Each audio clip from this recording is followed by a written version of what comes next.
Hi, I'm Mike from 1A Auto. We've been selling auto parts for over 30 years.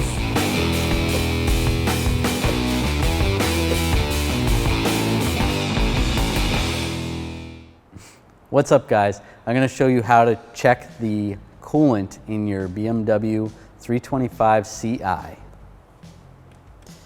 The coolant reservoir is right here. You want to make sure to open this when it is not hot. You want to check it when it's cold. So what we're going to do is we'll remove this cap right here.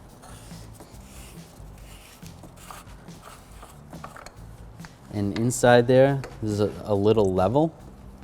And actually the coolant in this vehicle is low. As you can see, there's a little key right here. Shows the min mark and then the max mark. So the min mark, this level should be, I'll pull it out real quick. If I can pull it out.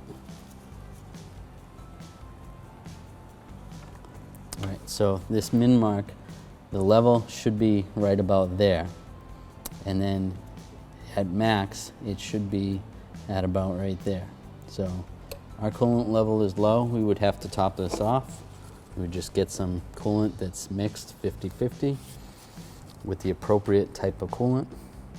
And then we would reinstall the reservoir cap, and tighten it down, just snug it up. Thanks for watching. Visit us at 1AAuto.com for quality auto parts, fast and free shipping, and the best customer service in the industry.